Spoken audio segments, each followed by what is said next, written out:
Bienvenue à la bonne nouvelle de la parole. Nous sommes aujourd'hui le 8 février 2020. C'est votre serviteur, l'évangéliste Richard Landimko. Par la grâce de Dieu, nous voulons partager avec vous un thème très important. Ta destinée peut changer. Ta destinée peut changer. Tiré du livre de 1 Chronique, chapitre 4, à partir du verset 9 jusqu'au verset 10. J'ai fait la lecture. Jaébet était plus considéré que ses frères. Sa mère lui donna le nom de Jaébet en disant: c'est parce que je l'ai enfanté avec douleur. Jaébet invoqua le Dieu d'Israël en disant: si tu me bénis et que tu tends mes limites, si ta main est avec moi et si tu me préserves du malheur, en sorte que je ne sois pas dans la souffrance. Et Dieu accorda ce qu'il avait demandé. Ta destinée peut changer. L'histoire que nous venons de lire nous parle de Jaébet. Jaébet veut dire souffrance. Jaébet veut dire douleur. La mère de Jaébet l'avait affronté dans les douleurs, dans les malheurs. Nous voulons premièrement parler de la vie de souffrance de Jaébet.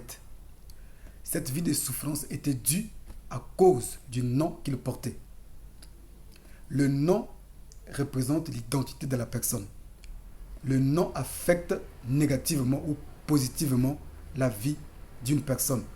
Raison pour laquelle, dans la vie, il ne faut jamais donner aux enfants ou à qui que ce soit n'importe quel nom. Parce que le nom veut tout simplement dire la destinée d'une personne. Le nom représente ce que la personne va devenir. Voilà, notre frère Jaébet se retrouve dans le malheur, dans les souffrances à cause du nom qu'on lui avait accordé. Dans la Bible, le nom a toujours été d'une importance capitale. Nous voyons avec notre disciple de Jésus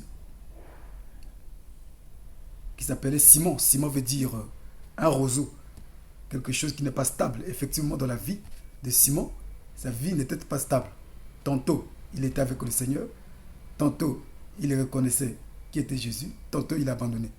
Tantôt, à un moment donné, il avait même renié le Seigneur Jésus. Et Jésus, connaissant l'importance ou encore l'impact du nom dans la vie d'une personne, était obligé de changer son nom. De Simon, il s'est retrouvé avec le nom de Pierre. Pierre qui veut dire quelque chose de résistant, quelque chose de solide. Bien-aimé dans le Seigneur, beaucoup de personnes vivent des malheurs, vivent de la souffrance à cause des noms qu'ils portent. Mais ce matin, j'ai une bonne nouvelle pour toi. Ta destinée peut changer. Deuxièmement, si Jaébet était dans la souffrance, c'était à cause de sa famille. La famille de Jaébet était une famille qui était dans la souffrance. Raison pour laquelle lui aussi il a hérité de cette souffrance-là. Beaucoup de personnes vivent des souffrances à cause de leur famille. Il y a des familles qui sont maudites, des familles qui vivent dans la malédiction, dans des situations compliquées. Laisse-moi te dire ce matin, on ne choisit jamais la famille dans laquelle on se retrouve. Mais parfois on subit des problèmes de la famille. C'est comme notre frère Jaébet, il s'est retrouvé dans cette famille, famille de la souffrance, famille des difficultés, des malheurs. Certainement toi aussi qui me suis, tu te retrouves dans cette famille et tu es en train de subir les affres des souffrances de ta famille. Mais ce matin, j'ai une bonne nouvelle pour toi. Ta destinée peut changer. Qu'est-ce qui a changé la destinée de Jaébet? Premièrement, quand nous lisons 1 Chronique chapitre 4, nous voyons que ce chapitre est en train de décrire la généalogie, la descendance de la tribu de Juda. Or, la tribu de Juda est une tribu qui avait la promesse du règne, la promesse d'un successeur, d'un roi, promesse de la royauté. Donc, ici, nous constatons que Jaébet avait compris qu'il faisait partie de la lignée royale.